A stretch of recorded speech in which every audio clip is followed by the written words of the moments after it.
Ration দুর্নীতি মামলায় ইতিমধ্যে খাদ্য ও সরবরাহ মন্ত্রী প্রাক্তন মন্ত্রী জেলে আছে। সেই সূত্র ধরে তদন্ত এগিয়ে যাচ্ছে।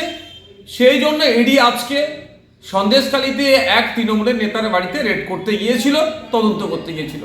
সেই সময় সেই নেতার অঙ্গুলি হেলনে কিছু মানুষ যেভাবে ইডির কর্তাদেরকে ঘিরে ধরে এবং সিআরপিএফের জওয়ানদেরকে ঘিরে ধরে তাদের সাথে যে আচরণ করলো, তাদের মাথা ফাটালো, কোনোভাবে এটা কাঙ্ক্ষিত নয়। এর জবাব দিতে হবে, বাংলার মানুষকেও দিতে হবে এবং দেশের আইন বিচার ব্যবস্থা আছে দিতে হবে। কাদের নেতৃত্ব হচ্ছে? পঞ্চায়েত নির্বাচনে এই শওকত মোল্লা সাহেবরা এই শাহজাহান সাহেবদের মতো লোকেদের কাছ থেকে যুক্ত হয়ে অস্ত্র শস্ত্র অবৈধ নিয়ে এসে ভাঙর সহ যেখানে যেখানে সন্ত্রাস চালিয়েছে এর মূল হোতা হচ্ছে এরা। এদেরকে চিহ্নিত করা দরকার, এদের বিরুদ্ধে আইনত ব্যবস্থা গ্রহণ করা দরকার। এরা তদন্তে ডিস্টার্ব করছে। এদের অত ভয়ভীতি কিসের? যদি এরা নিষ্পাপ হয়, যদি এরা নির্দোষ হয়, তদন্তকে সহযোগিতা করতে পারে। তো উল্টে কি করছে? মানুষকে লেলিয়ে দিচ্ছে, লেলিয়ে দিয়ে এদের উপর আক্রমণ চালাচ্ছে।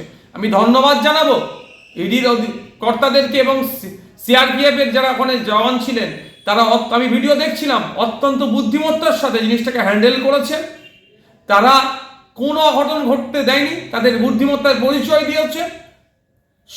কুল ব্র্যান্ডে ওখান থেকে তারা বেরিয়ে আসতে পেরেছে। তবে একটা কথা, তার সাথে সাথে যেভাবে সংবাদ মাধ্যম আক্রমণের শিকার হলো, কারা আক্রমণ করলো?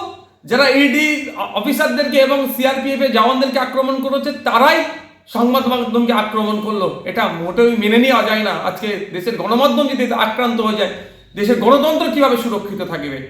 পরিশেষে বলবো, আমি সংখ্যালঘু সমাজের মানুষের কাছে আমি একটা বার্তা দিতে চাই, আপনারা সজাগ সতর্ক হন। এই শওকত মোল্লা, এই শাহজাহান শেখদের বা এদের মতো নেতাদের থেকে আপনি সজাগ থাকুন।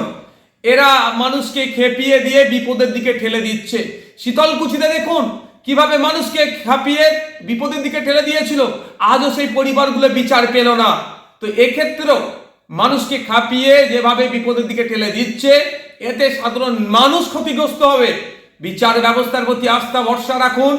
কেউ অন্যায় করলে ছাড় পাবে না, আর কাউকে অন্যায় করে বেশি দিন আটকে রাখতে পারবে না। তাই সংখ্যালঘু সমাজের মানুষকে আহ্বান করব, এই শওকত মোল্লা, এই শাহজাহান শেখদের মতো যারা আছেন এদের ফাঁদে আপনারা পা দেবেন না। আপনাদের কাছে অনুরোধ করছি, আপনারা বিগত দিনের কর্মকাণ্ডগুলোকে দেখে একটু শিক্ষা নিন। শীতলকুচির কাণ্ডটাকে দেখে শিক্ষা নিন। এই আজকে বড় দুর্ঘটনা ঘটে গেলে কারা ক্ষতিগ্রস্ত হতো? গ্রাসরুট লেভেলের সাধারণ মানুষ ক্ষতিগ্রস্ত হয়ে যেত। তাই অনুরোধ করছি, এদের ফাঁদে আপনারা পা দেবেন না। আপনারা বিচার ব্যবস্থাকে প্রভাবিত করবেন না, বরঞ্চ বিচার ব্যবস্থাকে আরো সহযোগিতা করুন, তদন্ত প্রক্রিয়াকে আরো সহযোগিতা করুন।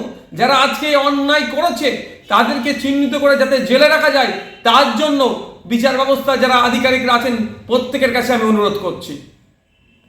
আর যে শাহজাহান সাহেবের কথা এখন চর্চা হচ্ছে, কয়েক বছর পূর্বেই মন্ত্রী সিদ্দিকুল্লাহ চৌধুরী সাহেবকে এই শাহজাহান শেখ সেখান থেকে এক প্রকার অপমান করে ধাক্কা দিয়ে তাড়িয়ে দিয়েছেন। মুখ্যমন্ত্রী একটাও শব্দ খরচ করেননি।